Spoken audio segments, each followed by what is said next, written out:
Olá a todas e todos, meu nome é Clesley Brandão, sou professor aqui na Universidade Federal de São João del Rei e atuo também como performer, né, como um trompetista e como arranjador. E essa proposta de comunicação e difusão que venho apresentar, ela centra-se justamente na minha atividade como arranjador.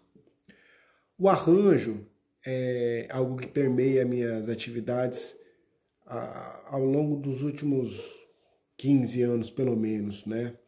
Trabalhei muito tempo no Conservatório de Socorro como arranjador de Big Band lá, e aqui eu continuo desenvolvendo de alguma maneira uma atividade, né, nesse métier, assim, pelo fato daqui ter uma Big Band também, né? E gostaria de apresentar para vocês 3 arranjos de minha autoria, de músicas que podem ser circunscritas ao gênero musical choro, né?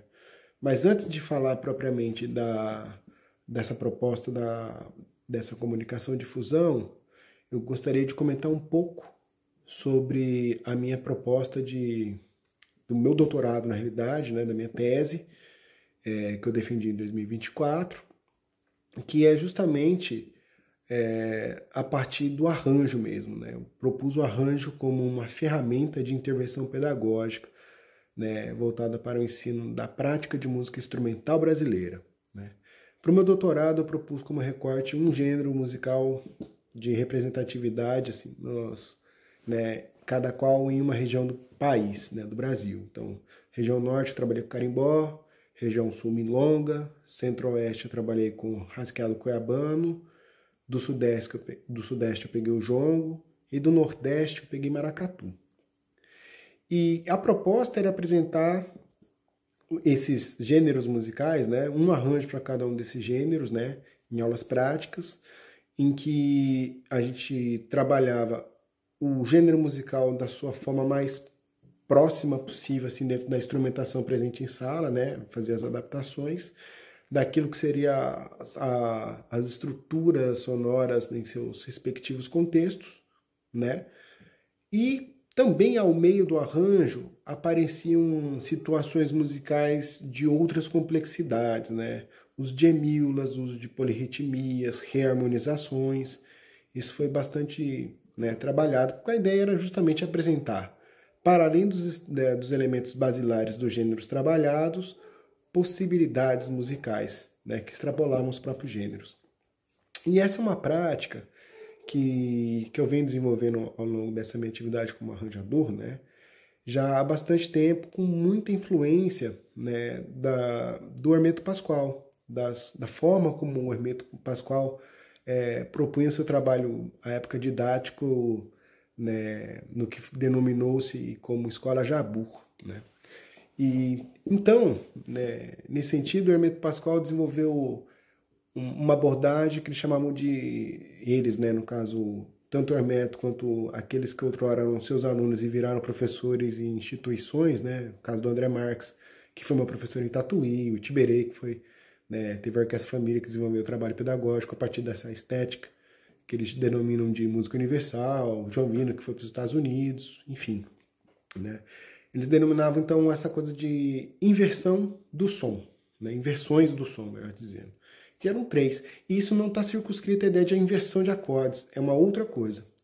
A inversão de som, né, as inversões dos sons para a escola Jabu, diz respeito a um comportamento relacionado à apropriação de gêneros musicais para determinada instrumentação. Então, bem, a primeira inversão é onde você procura ter um maior nível de fidedignidade ao gênero da qual você está se apropriando. Então, vamos tocar um baião, a gente vai tocar a melodia mais próxima possível da qual ela foi executada por Gonzaga ou por alguém assim, enfim, né, os elementos rítmicos são aqueles que já estão presentes ali, e é basicamente isso, você só traz o gênero para aquela formação instrumental a qual você está utilizando naquele momento. Já a segunda inversão do som, ela, para além, né, de trabalhar com os elementos dos gêneros musicais, ela propicia uma abertura, vamos colocar assim, para uso de acordes não tão convencionais para o gênero, né? Por exemplo, né, você pode utilizar bastante extensões nos acordes, você pode reharmonizar, né? No âmbito rítmico, você pode trabalhar com polirritmias, com hemíolas, né? Então, mas você mantém, assim, reconhecível, né? Bastante reconhecível o gênero musical ali. E a terceira inversão, ela vai para um outro lugar. Você se distancia bastante mesmo do gênero musical da qual você está se apropriando, né? Então, você tem basicamente essas três inversões, né, para a escola de Agudo. Em cima disso, eles trabalhavam com improvisações, né? Eu trabalhei essas inversões, né, na realidade mais a primeira e segunda inversão, né, nos meus arranjos. E esses três arranjos que eu quero apresentar, né, para vocês são um arranjo para Big Band da música E o Bento Levou, é a música mais nova, atual, né, é uma música do Toninho Ferragutti, ele gravou no LP Sanfonemas no final da década de 90. Uma outra música também que a gente pode começar, as duas a gente pode colocar como choro contemporâneo, choro moderno, né, pelo uso de harmonias as quais elas fazem, né, e também estruturas rítmicas, né. É uma música do Laércio de Freitas, grande pianista do Brasil, né, que faleceu ano passado.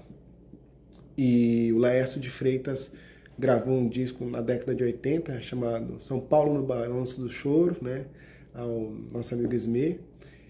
E então Camundongas é uma música que está nesse disco, também já é bem moderna, tá? Então essa aqui já não para Big Band, mas para um noneto, cuja instrumentação é flugelhorn, flauta, saxofone tenor, sanfona, cavaquinho, guitarra, contrabaixo, bateria e pandeiro, né? Então escrevi um arranjo para Camundongas para essa formação. E para essa mesma formação também escrevi um arranjo de Flor de Abacate, que já, em contraste com essas outras que eu acabei de mencionar, é um choro bem antigo, na verdade é uma polca, né? Polca é um subgênero do choro. Então é uma música bem antiga, lá do iniciozinho do século XX, né? Tipo, de 1910, 1915, é década de 10, né? De 1910. E, então eu escrevi um arranjo para cada qual desses choros que eu quero apresentar para vocês, justamente fazendo uso tanto da primeira quanto da segunda inversão do som, proposta lá pela Escola de Abu, pelo método Pascoal, certo? Então, o que tem nesses arranjos que possibilitam qualificá-los como baseados nessa segunda inversão do som? Acordes como extensões, reharmonizações que fogem muito assim à questão do tonalismo, né? Tem seções que são completamente reharmonizadas e aí as harmonias mais baseadas no complex modal, né, que a gente ouve essa expressão a partir do Ron Miller, né? Também dá para pensar como acepção dos acordes debussianos, que são acordes que aparecem não pela função, mas pelo coloridos que eles tendem, né, ali a evocar, né, numa determinada composição, né? Geralmente no uso que eu faço desses acordes, a melodia da música ela vai tendenciar a funcionar como extensões nos acordes sobre os quais elas aparecem, né? Então é um uso bastante recorrente nesses meus arranjos, né? Lembrando que o choro é essencialmente tonal, né? O Almada já colocou isso pra gente no livro de estruturas do choro dele, tal, né? E isso é patente na nossa escuta. Você ouve choro, você ouve música tonal, né? A grande maioria está nesse universo, forma rondó, tal. Mas esses choros que eu vou apresentar para vocês, eles aparecem com essas novas roupagens e espero que vocês gostem.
Obrigado.